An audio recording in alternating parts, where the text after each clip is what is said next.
కేంద్ర ప్రభుత్వం అనుసరిస్తున్న రైతు వ్యతిరేక విధానాలకు రాష్ట్ర ప్రభుత్వంపై చేపడుతున్న కక్ష సాధింపు చర్యలకు నిరసనగా సంగారెడ్డి పట్టణంలోని ఆర్డీఓ కార్యాలయం ముందు రాష్ట్ర చేనేత అభివృద్ధి సంస్థ చైర్మన్ చింతా ప్రభాకర్ ఆధ్వర్యంలో ధర్నా నిర్వహించారు. ఈ నిరసన కార్యక్రమంలో Patancheru MLA Mahipal Reddy, Andole MLA Kranti Kiran, Zaheerabad MLA Manik Rao, Narayan Khed MLA Bhupal Reddy పాల్గొన్నారు.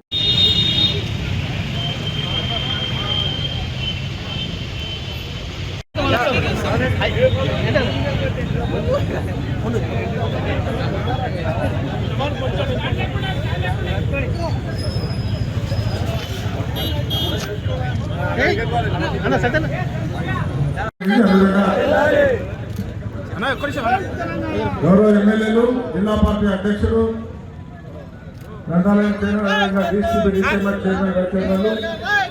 జెడ్పీటీసీ, ఎంపీ, మున్సిపల్ చైర్మన్, జిల్లాకి వచ్చినటువంటి మున్సిపల్ చైర్మన్ కూడా వేదిక మీదకి రావాలి.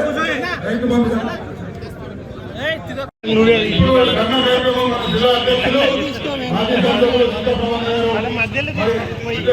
ప్రారంభం చేయడం జరుగుతూ ఉంది. అందరూ కూడా సహకరించి క్రమశిక్షణలో కూర్చోవాలని కోరుతాం.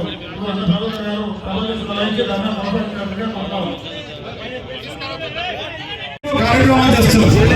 ముఖ్యంగా ఏ రాష్ట్రంలో లేని విధంగా మన తెలంగాణ రాష్ట్రంలో రైతులకు 20,000 గంటల కరెంట్ ఇస్తున్నాం. రైతులకు ప్రాజెక్టుగా ఇస్తున్నాం. మిషన్ కాకతీయ ద్వారా చెరువులన్నీ రిపేర్ చేసుకున్నాం.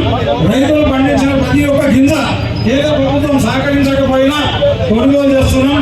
మరి ఈ రకంగా రైతులు బాగుపడుతుంటే మరి వాళ్ళ హక్కు చెంది రైతులు